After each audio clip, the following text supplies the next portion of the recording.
Hey everybody, I'm gonna keep the intro short. I'm just gonna be listing my favorite cartoons. This list is in no order at all whatsoever. Don't look at my hair. I slept with no bonnet on last night. So anyway, but yeah, I'm just gonna be listing my favorite cartoons. The ones I can remember growing up on, etc. Some of them I found recently within the past couple of years, but yeah.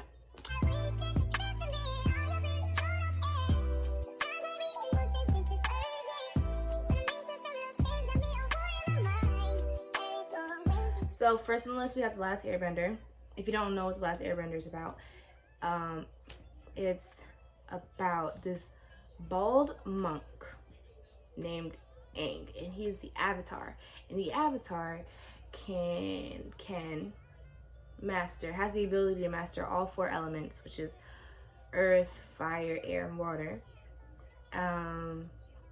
Everyone else in the world, if they're not, there are people who don't know how to bend any of the elements, but people that can bend any of the other elements are, they can only bend one element. Anyway,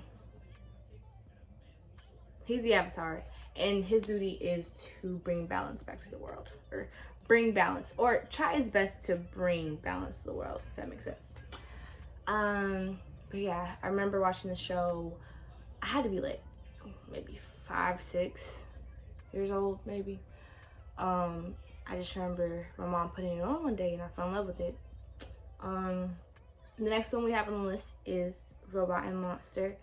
I don't know much about the show, and I'm only saying that because the last time I watched it was when I was very, very young, like very young. And the only thing I can pull from the show was that they loved bacon, and I loved bacon, and that's what resonated with me, which is why I watched the show. So that's pretty much all I can give you. But I just remember really enjoying the show. I mean, I would have to go back and watch it. Maybe I should go back and watch it to see if it holds up. But yeah. The next one we have on the list is SpongeBob. I really shouldn't have to explain SpongeBob for real. But if you don't know what SpongeBob is, he's this yellow sponge. He lives under the sea. He lives in a pineapple. He's a fry cook. His best friend's name is Patrick. There is no one plot to the show.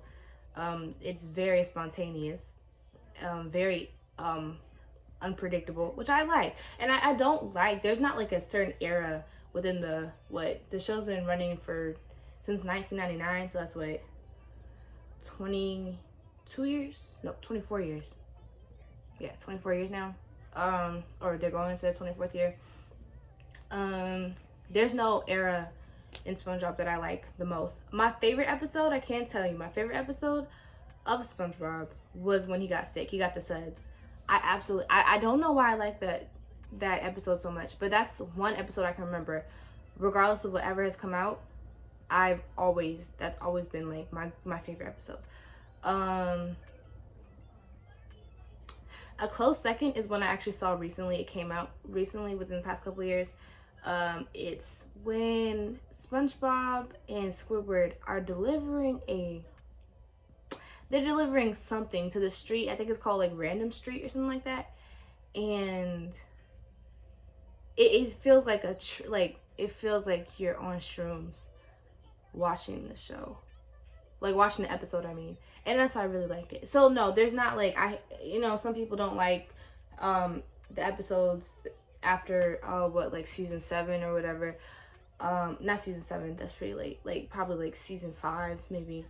But me personally, I don't care. I think I just get a different vibe from them. Like, if I want to bank on nostalgia, then I'll watch the older episodes. And the newer episodes, I don't know, I just like how I really don't know what the hell is gonna come out of whoever's mouth or where the plot is gonna go. There's absolutely nothing predictable about SpongeBob in the slightest, and I think that's why I just really like it. So I mean, yeah. Anyway, next one on the list is Tough Puppy. I love Tough Puppy. Tough Puppy is about this dude. Oh, let me tell you, when the show first premiered, I remember the day it premiered. I think it was a Saturday morning. I know that the dude who played Spencer, I don't know his real name, but the dude who played Spencer in iCarly voices Dudley Puppy. He is the main character of the show. And I'm trying to think of where I was going with that. I've been sitting here this whole time and I was really supposed to be doing something with my hair. But Deli Puppy, he's like a spy. Oh, sorry, but going back to like the premiere, I remember watching the show. Hold on.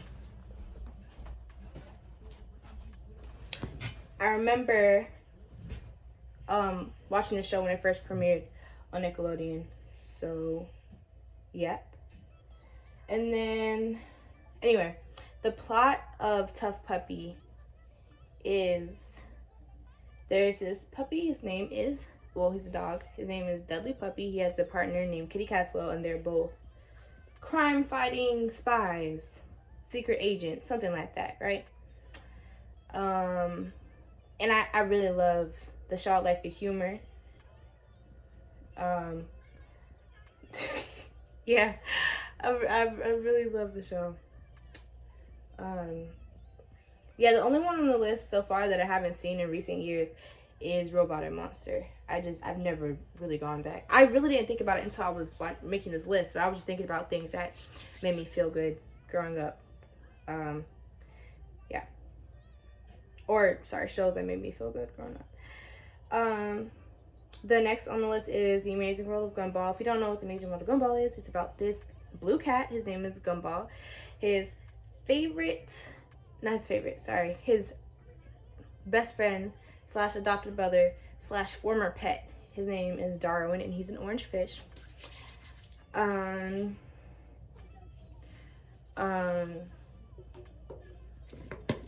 orange fish. What else is there to the show? Basically, I think the show is absolutely hilarious. I've watched this series several times. I don't really know what the plot is for real though. Like, what is the plot? He lives in this city called Elmore, and you know, he does stuff. I don't know what else to say about it. I just really like the humor. I think that's why I like the major. I will say, whenever I meet like new friends, new people, one of the and this isn't like oh, I'm not gonna be your friend if you know, but like it says a lot if I show you that show or we watch it together and your response is I don't get it. In my opinion, I feel like, I mean, you don't have to be like a genius to understand a lot of the jokes, but you have to have a certain type of humor and you have to understand certain things or know about certain things to get a lot of the jokes. So yeah. Anyway, the next series we have is the Looney Tunes show. This show is completely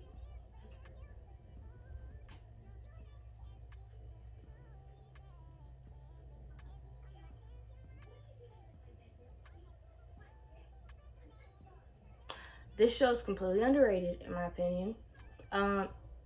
It's not anything like, you know, a lot of the other remakes of the Looney Tunes show. It was more like a modern and realistic approach on like the characters, and I really enjoyed it. It just felt really nice. I liked the comedy. I liked a lot of the jokes, and I was just watching it earlier today actually. Yeah.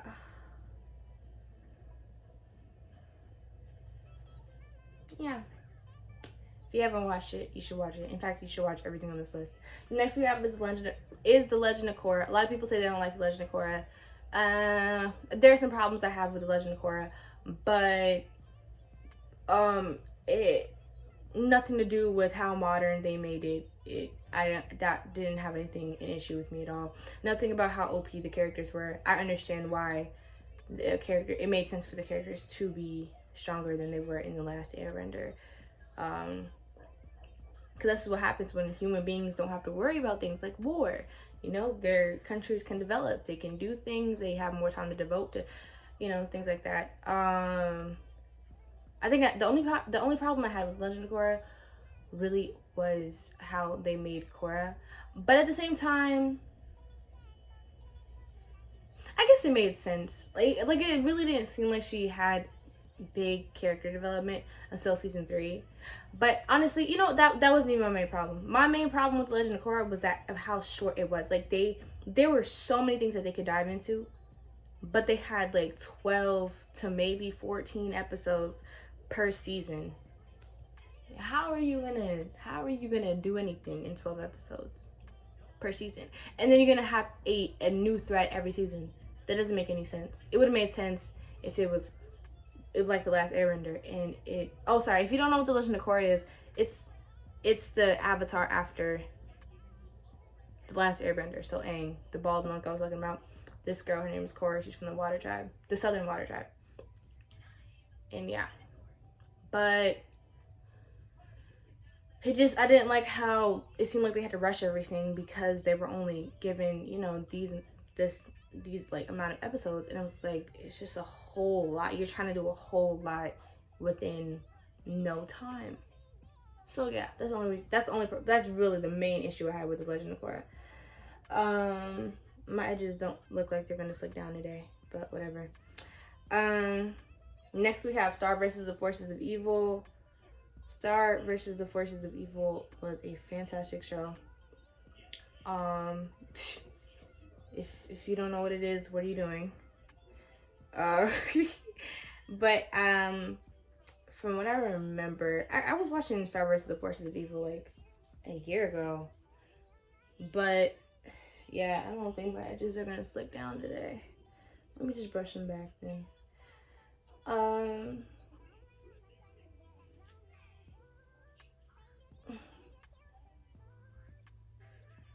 Sorry, I have such a big forehead. Okay, anyway, from what I can remember from that show, Star is this princess. She is given to Earth. Well, her parents make her stay on Earth because she has to learn responsibility or something. And yeah, she like fights monsters and villains. They try to take her magic wand. She has a best friend. His name is Marco Diaz. Yep, that's that show. Next is Gravity Falls. Many people know Gravity Falls. Gravity Falls had what, 2 seasons? Oh my god, they only had 2 seasons, and it was such a great show though. I feel like it was. I feel like they knew what they were doing when they were telling the story of Gravity Falls. In Gravity Falls, there's these 2 twins. They live in. I'm pretty positive the place is called Gravity Falls. I don't know. I think they're in Oregon. I really don't remember. Dang.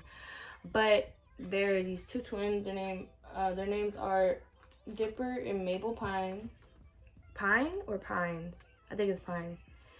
And they, in the place that they're in over the summer, it's this really weird place, right? Strange people, strange occurrences like vampires and a whole bunch of supernatural things. And yeah, they just try to figure out, well, mainly Dipper tries to figure out stuff like that. They're with their great uncle, by the way. They're staying there over the summer with their great uncle. The next show we have is Adventure Time. I love Adventure Time. I really didn't pay attention. I didn't watch it growing up. I wasn't allowed to watch it growing up. I didn't watch it till I was 16 years old. So 2020 or 2021. It was probably 2020. Probably the end of 2020. Was when I started watching Adventure Time. I didn't really pay attention to the first 3 seasons, for real. I kind of want to go back and watch some of them episodes, but I like how it plays with a lot of like beliefs, and not beliefs, but like plays with like things like astral projecting, things of that nature. I think that's really nice. I think it's fun to see that in television and in a cartoon. Adventure Time. There's this human. His name is Finn. This dog named Jake. They are in it looks like a post-apocalyptic world version of Earth, I guess. But yeah, I didn't really pay attention until after season 3. And I feel like season 3 and forward, that's like really where the storyline, like, it starts doing stuff for real, I guess. I don't know. The next we have is Wander Over Yonder. Wander Over Yonder, I love Wander Over Yonder. I don't really remember much. Last time I watched it, I was probably like 12 or 13. Maybe 11. I don't remember much. I remember being happy. I remember Wander being really happy, traveling the universe with a horse. Maybe I should have reviewed these before I start this video, but I'm not really here to tell you what they're about. I'm just telling you my favorite shows. Next we have Barbie Life in the Dream House. It's actually on right now on my TV. Barbie Life in the Dream House, top tier. I don't care. They need to make more. I genuinely, I loved it. It was honestly maybe even ahead of its time.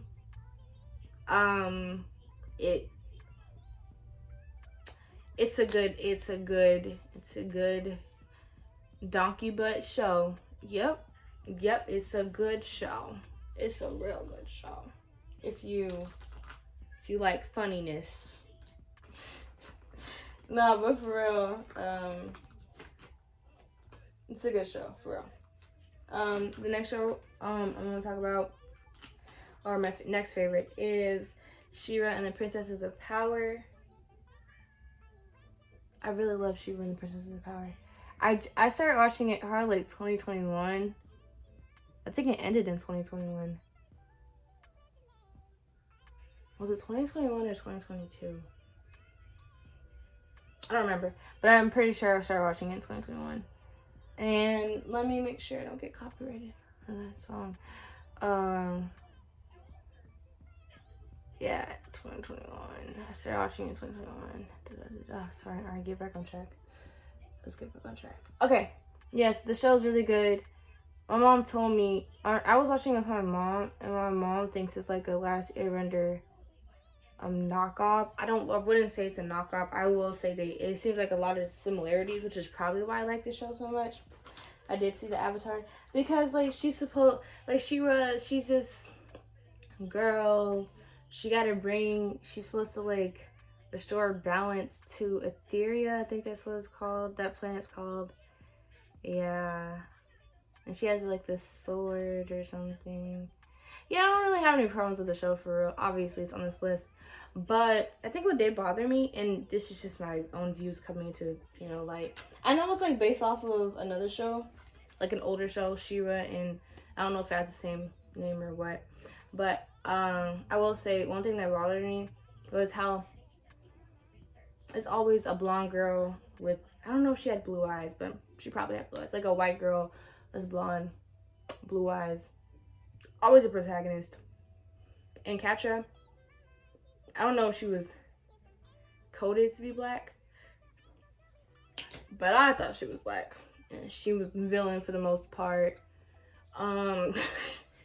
Shit, I don't know. But the show was good overall. Other than that, but that's just like shows in general. We live in a very hero-centric world. The next show I have on here is BoJack Horseman. Enough said. Next one is Horrid Henry. Don't be so horrid, Henry. Yeah, I really like that show. That's pretty much all I have to say about that. And the last one I have on the list is Phineas and Ferb. This is 17 shows, by the way. This is probably the first of many. Basically, any cartoon I've really ever watched, I've never not liked. So this list is the first of many to come. I should make this a series. Ari talks about her favorite cartoons. Yeah, but this one has 17 on it. I'm done. I'm not doing too much to my face. I'm not putting on concealer. I'm not doing my eyebrows for real. I didn't do my edges. My forehead is on 10,000 at the moment. I did line my lips though. Anyway, I'm staying home, so it don't matter. But anyway, I hope y'all liked the video. I don't know when this video is gonna come out, But like, comment, subscribe. You can check out, you know, our other videos if you like. If you want to support me and Samantha and our endeavors and watch us grow and watch our journey. Okay, I'm rambling, but peace.